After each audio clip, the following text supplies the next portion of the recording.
Denver looking pretty good, up 2-0. It was funny. We were talking about Jokic and how good and how unstoppable he is, despite the fact he looks like a rec league player at the Y or at Bay Club out there at times. But either one of these teams is going to have to most likely be playing Denver in the Western Conference Finals. Do you still handicap this for us here? Are we still thinking Denver is the best team?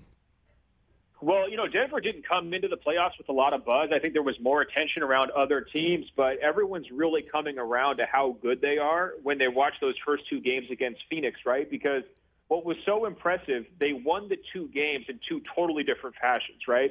Game one, all the three-pointers are going. They're playing super fast. They just blitz Phoenix off the court. Game two is super ugly, low scoring. Nobody can hit a shot, but then Jokic just takes over. And like you're saying, the greatest rec league player of all time, just absolutely pounding DeAndre Ayton inside with all these shots that are just basically unstoppable and so unconventional that it's really hard for defenses to adjust. That's the mark of a title contender. If you can win fast, you can win slow, you can win on good days and bad days. That means you're somebody that has to be taken seriously. They are setting up for a couple of huge advantages. First of all, if they can take care of Phoenix quickly, let's say they win that series in 5 games, right?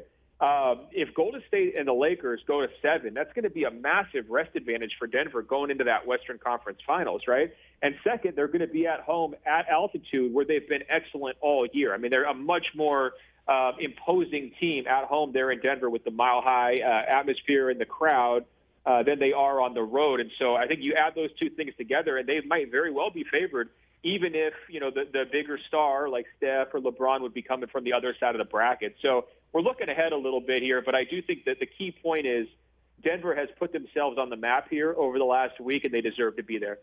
Yeah, what a roster put together by former president and general manager Tim Connelly, who's moved on to the Minnesota Timberwolves.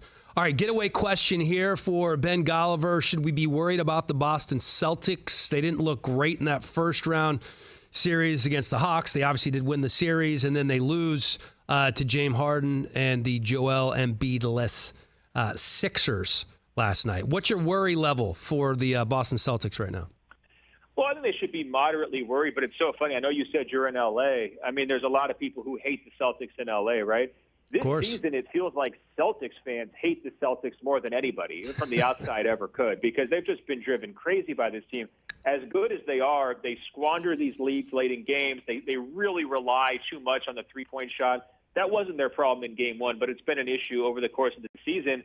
And I think there's a lot of skepticism around first-year coach Joe Mazzulla in terms of, is he really ready for the moment? Last night he just lets James Harden isolate against Al Horford one-on-one and knock home a game-winning three-pointer, decides not to double even though P.J. Tucker's on the court. He didn't take a shot all night. Like, what are you doing? This is pretty basic stuff, and the Celtics overlooked it in that crucial moment. It really cost them the game. So I think that there's reasons for nerves here, but look, Philly's still shorthanded, no Joel Embiid.